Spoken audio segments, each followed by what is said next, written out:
Good afternoon, Elizabeth Good. Hey, thanks for having me. I'm so happy to have you here. Welcome to Michelle Humes Live, everybody. This is my dear friend, Elizabeth Good, who I wanted to bring on today to talk about how she has, in a very short amount of time, become an absolute top producer in the metro Atlanta area, $25 million a year in sales. And that is not done without a lot of hard work and a lot of dedication. So, welcome to the program, Elizabeth. Thank you so much. Glad Thank you are you. here. So, Elizabeth, tell the audience. I think a lot of people come here to understand how to grow their business and to hear how you have been so successful. So, just start out telling us about your journey through real estate that got you to this point. Yeah, so basically, I kind of grew up in this area. Have a couple of, some connections, and basically, um, a couple of years ago decided that, if I was going to take my business to the next level, I really wanted to do something different than just your average, working hard, if that makes any sense, right? So Mhm. I really started diving deeper into my clients and really focused on being the expert to them, everything down to contractors and setting them up with everything, like trying to be the Chick-fil-A or the Disney of your client's experience. That really helped me, uh, with referrals and right the difference between a good experience and a bad experience. I feel like is the service that you get. So really trying to focus in on making sure you're the expert in that particular field for your clients and just giving them the best service possible. Yeah, I think that that is something we talk a lot about in building our business is it is such a competitive market for real estate. Here in our local market, there's anywhere between 30 and 40 homes in every city, which is not enough. Right. And so, how do you differentiate yourself? How do you stand out from the crowd? Yeah. And giving incredible service certainly is the number one rule in my book, the Chick-fil-A experience, the Ritz-Carlton experience. Um, really I'd love to dive deep into that a little bit more because a lot of people want to have a luxury price point and they probably will be watching to hear how you do that. But talk to us about the specifics. I heard you mention contractors. How about your assistant that you have? Those kinds of things. Walk us through that. So I have an assistant. She's amazing, and she has really helped me streamline a complete system from the minute I leave a listing appointment to the minute we're under contract, with a buyer or a seller, and keeps them updated the whole time, keeps them in the loop. One thing that I think has been really amazing that I've had a lot of great feedback from is, if you're a listing agent and you get the amendment to address concerns, right? I have a couple of people that I send it out to immediately and get prices back immediately on it. Give a couple of references and put it in your seller's hands to really see, because everything's so overwhelming, for them to really see, like, hey, I have a couple people to recommend for this. I've got a couple of people to recommend for that. And it makes things easier for everyone. And they really feel, because everyone's busy, everyone is busy. So it makes things much easier for them. Yeah. And I think we can go even back a step further because you weren't always a $25 million producer. You didn't really get into the business that long ago. And I think that's what's so fun about seeing people succeed at a high level at a really fast pace is that it is possible to go from 0 to 25 million and at a very high price point that normally in our market would be seen by maybe an agent that had more experience, had been around longer. So to walk us back, how many years ago did you get into the business? So I have got into the business about 6 years ago. Okay. So yeah. And did you always want to have a high price point? Did you always want to have this sort of high-end experience, or is that just something that's evolved as you went along? Yeah, just something that kind of evolved, and I, really saw the need to that be my avenue that I can stand out, like you said, amongst agents that have been in the business 30 years. So that's just where I felt like that was kind of my avenue, and I just, took a shot and went for it. Absolutely. And what would you say, because we can talk about all the successes along the way, but as you and I both know, if you're going to do anything of great value and of great expertise, you must take risks along the way, and you actually must fail along the way. So what would you say have been some of your failures? And then on the flip side of that, what have you learned from the failures? That's a great question. So yeah, basically, and here's the thing. I mean, this sounds silly, but I love to fail because you learn so much from when you fail. And it's like each failure, you get better and better and better to where you're, all of a sudden one day you're like, wow, it's just amazing. So yeah, I mean, I think, starting out, one of the big fails that I, wish that I would have done before is, really go all in on my business. And like you said, take all the risks. I think, when you first get started, it's a little, you're a little nervous because you don't know how good you're going to be. You don't know. I mean, and I think one of the things for me was really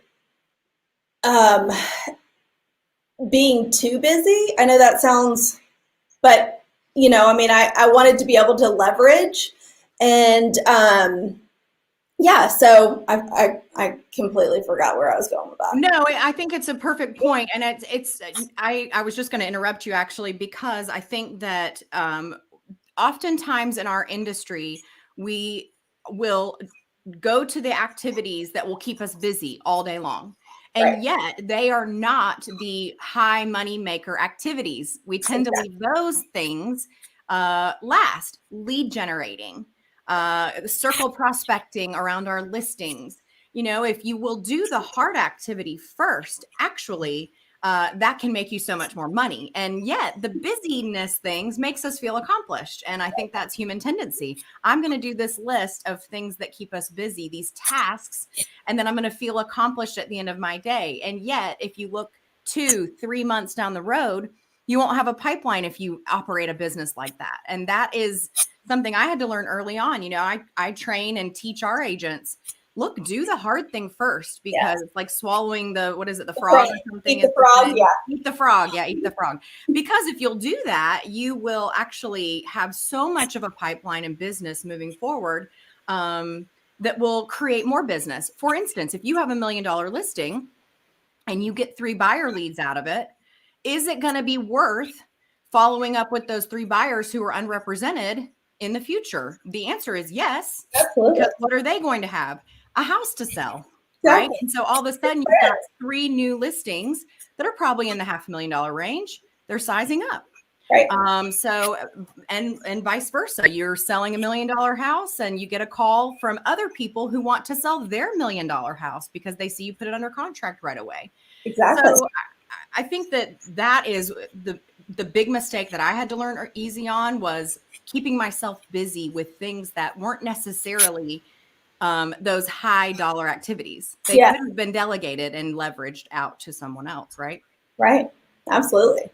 So you recently made a big switch in your career personally. So you switched companies. I did. And I'd like to know from you your perspective of why you chose to switch companies. As you know, sometimes that can be disruptive to a business, or to a pipeline. So obviously whatever you saw was worth it to you. I'd love to hear your take on why EXP is a great company and fit for you.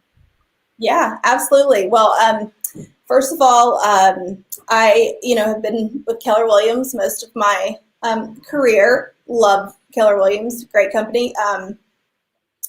For me, I was introduced to EXP a year ago, and looking back now, I wish I would have moved sooner, but I'm going to make up for lost time.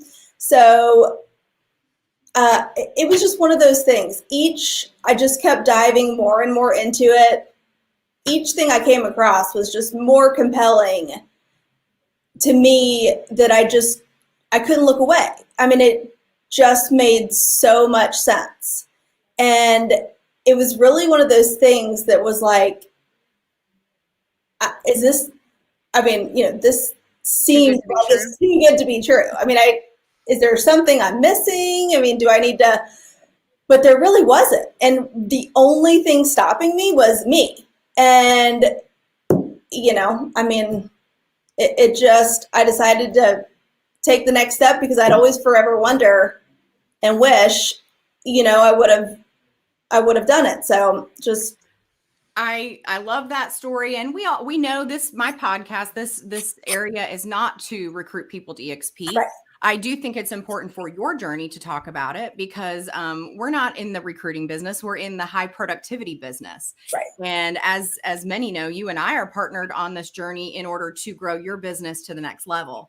Yes. That is the first and foremost reason why we are in alignment, because we both want to be highly productive and are not only that to create a great experience for our family and our family's futures, but to create great customer experiences. And I think in my mind, I've never seen partnerships that are so strong where people that are aligned are just seeing tremendous growth in their business, high productivity people, high teams, just incredible growth happening at the company. So congratulations on that move. I think the best is yet to come. Let's switch gears one more time to our moms who are in the audience watching, because the most asked question I get is, how in the world do you run this business and support a family in the background and have a family, have children, and do a good job in everything, right? Yeah. I don't always. So I think that is something that we all know. But tell us about your family, your kids, and I want to hear about your living situation as well, because we have that in common. We do. Yeah. So I have 2 girls and an awesome husband who supports me no matter what. And great parents. We do the multi-generational living as well. They live on our property, and we, it's just one big happy family. So Elizabeth lives in a home that was built what year? 1910. 1910 in Coweta County. It is gorgeous. And big shout out to John Bynum, who renovated it and then made it even more beautiful. But your parents your mom and Tom live in the detached garage, like in a carriage house above a garage, correct? Yes. And you have chickens. Yes, we do. And you have all kinds of fun with a big family living there. I can tell you, the number one way to be successful in real estate is move your parents in, guys. Just move your parents in, and it will be wild, wild west, but you will have tremendous support. Actually, in all seriousness, having grandparents around on a daily basis is such a blessing to my family. I know it is to yours too. Absolutely. Something that, you can't they'll never forget. And the time will be so greatly spent together. So I know you're grateful for them.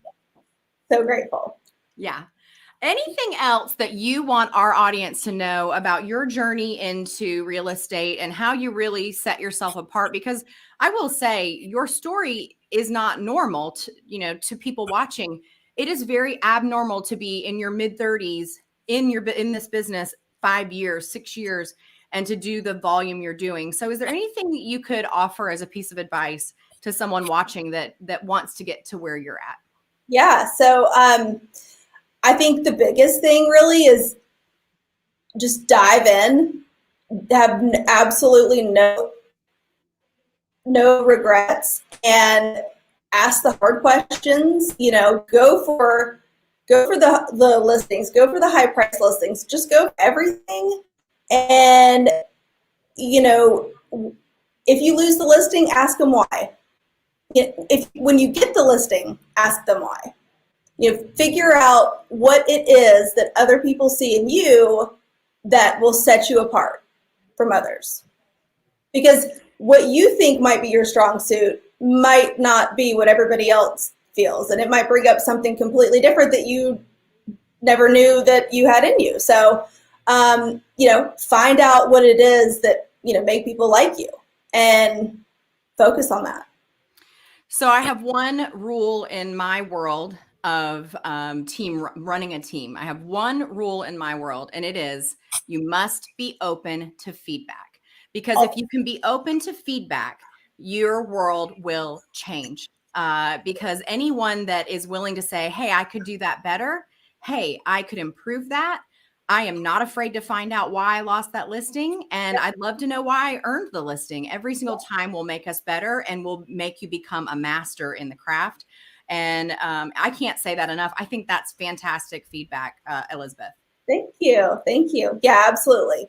Well, I have so enjoyed having you here with us today. Thank you so much haven't for looked at the having me. comments, but I'm sure there will be some feedback for you. If you'd like to know more about Elizabeth Good, join us on my Facebook page. You'll find her there, all her information. She has a great, fantastic Instagram as well. You love all things design and beautiful homes and beautiful things. So find her there. A quick shout out, February 10th, we will be streaming the one and only Jay Kinder during our team meeting here in the office, but also virtually. So 9 a.m. Eastern Standard, meet us here to meet the one and only Jay Kinder, 500 homes a year sold, the #2 Caldwell Banker agent in the world at one time. And he will be joining us from Puerto Rico. So Elizabeth, thank you. You are amazing. I can't wait to see what you're going to do this year. I'm so proud of you. I'm so happy to be your partner. And the best is yet to come. That's right. Thank you for having me. Absolutely. We'll talk to you next time. Bye-bye. Bye.